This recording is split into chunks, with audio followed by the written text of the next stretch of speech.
যদি প্রেম দিতে হয়, নাম দিতে হয়, এই যে প্রেম ছাড়া জীব নাম দিবে না, এই যে নাম নিবে না, জীবকে প্রেম দিতে হবে। প্রেম না দিলে জীব কখনো নাম নিবে না। তখন কি কার্য করলেন? এই যে একটি হস্তে কদলী ফল নিয়ে তখন গমনা করিলেন।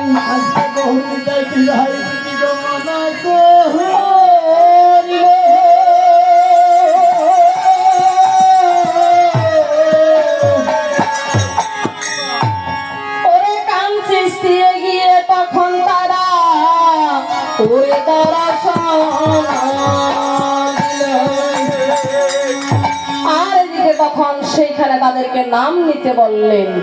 আর তারা বললেন, তোমার এই নামের কি মহিমা? তোমরা বলতেছো নাম নিতে, নাম নিতে, এই নামের কি মহিমা? ঠিক আছে, আমরা নাম নেব, তবে যদি একটা কাজ করতে পারো। আচ্ছা শুনো, এই যে এইখানে একটি মৃত পাপী পড়ে আছে, তাকে শ্রীকাল ভক্ষণ করে না, এই যে গিদিনীয় তাকে নেয় না, এই যে নদীর জল তাকে স্পর্শ করে না, যদি তাকে উদ্ধার করিতে পারো তাহলে এই আমরা নাম প্রেম নেব।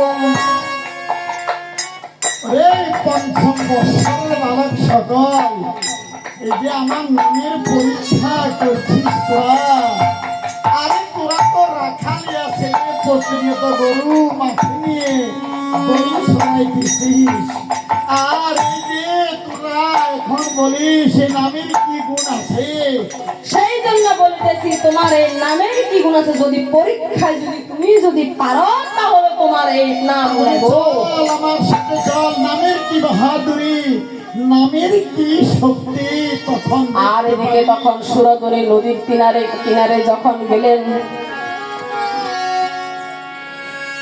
এই যে মৃত পাপী যে শুয়ে আছেন, তখন এই যে আমার প্রভু কার্য করলেন,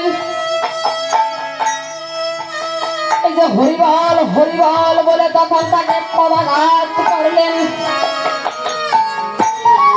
যখন পদাঘাত করলেন তখন এই যে গিদিনী এসে তাকে ছো মেরে নিয়ে গেলেন।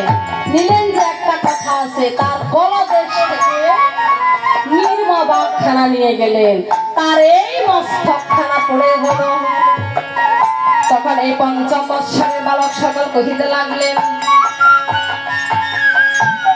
এই যে তার অর্ধেক অঙ্গ এই যে উদ্ধার হলো, আর এই মস্তকখানা তার বাকি রইল, তার এটা তো আমরা বুঝলাম না, এটা তোমার কেমন লীলা?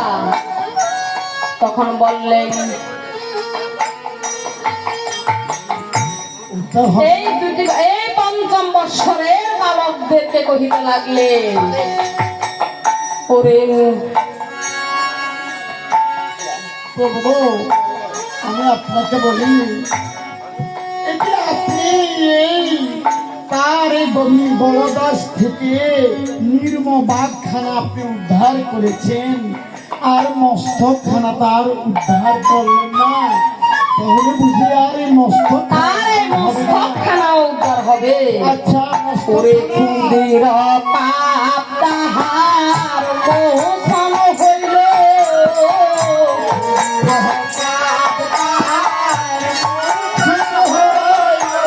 বেশি পাপ তার মাঝে রইল, কুন্দির পাপ তার মোচন হইল।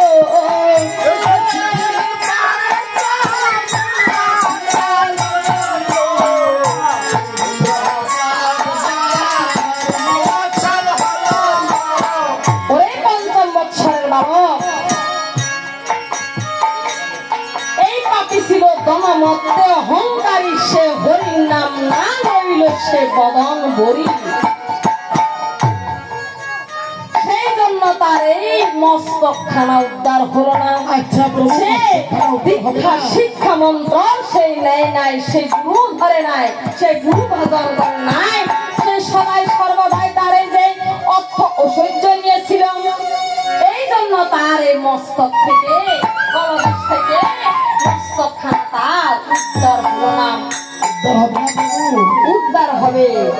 আর এদিকে তখন প্রভু কি কার্য করলেন, তার কর্ণে যাইব এই যে হরিনাম মহামন্ত্র তখন কর্ণ কুহরে যখন কহিতে লাগলেন, আর এদিকে গঙ্গার জল আসিয়া তখন এই মস্তক খানা নিয়ে গেলেন। ওই গৌর সীতানাথ প্রেমা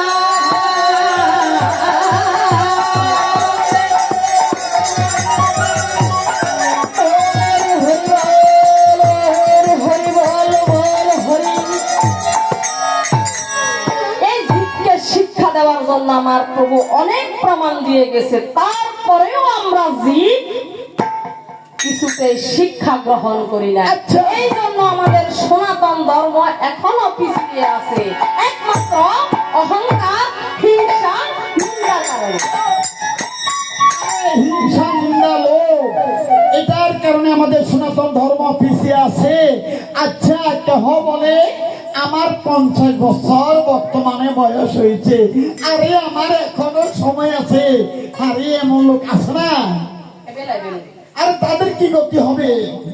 ওই জনমত অহংকারী সে পাপের মতো হবে।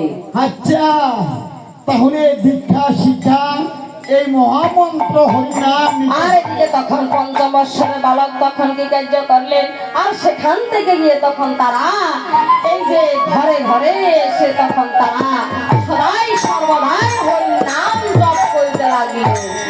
আর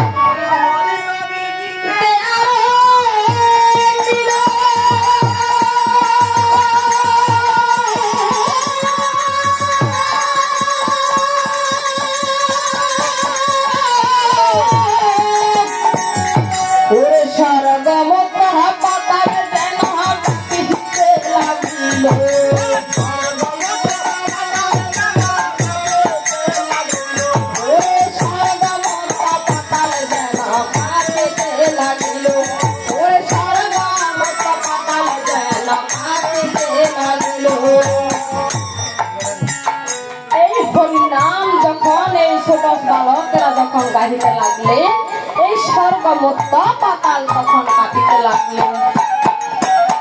আর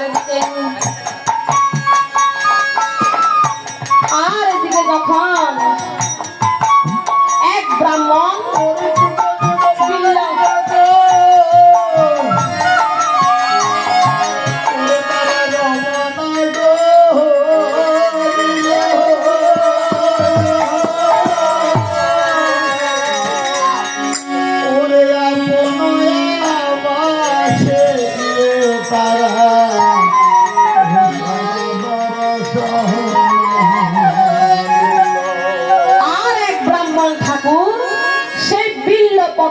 শিবলিঙ্গ নিয়ে সেই সদাই সর্বদাই মহাদেবের পূজা অর্চনা করে। তখন এই যে নিত্যানন্দ, এই যে গৌরাঙ্গ মহাপ্রভু নাম নেওয়ার জন্য তাকে তখন কহিতে লাগলেন, ওগো ব্রাহ্মণ ঠাকুর, আপনি যে বিল্লপত্র শিবলিঙ্গ নিয়ে আপনি যে পূজা অর্চনা করিতেছেন, আপনি কার পূজা অর্চনা করিতেছেন? তখন এই ব্রাহ্মণ ঠাকুর কহিতে লাগলেন, আমি এই বিল্লপত্র শিবলিঙ্গ দিয়ে আমি এই যে মহাদেবের পূজা অর্চনা করিতেছি। ওগো ব্রাহ্মণ ঠাকুর, শাস্ত্রে লেখা আছে এই যে যেজন শিব দুর্গা কালী বজে তার স্থান হয় স্বর্গে, আর যদি এই গৌরকে একমাত্র ভজে তার গতি হয় যে গোলক বৃন্দাবনে, যেখানে গেলে আর ফিরে আসতে হয় না। স্বর্গে যদি যায় তাকে আবার তার কর্ম অনুসারে তার চক্র ঘুরতে ঘুরতে যেখানে এসে ঘড়ির কাঁটার মতো থেমে যাবে, সেখানে আবার তাকে ঘুরে আসতে হবে। তখন এই যে বিল্লপত্র শিবলিঙ্গ নিয়ে যখন তাকে বললেন, এই যে স্বর্গ তো তোমার এই যে ক্ষণস্থায়ী,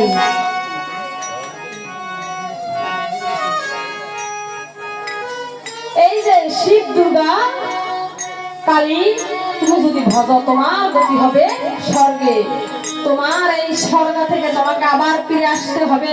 তাই সেজন্য বলতেছি তুমি এই বিল্লপত্র পত্র শিবলিঙ্গ তুমি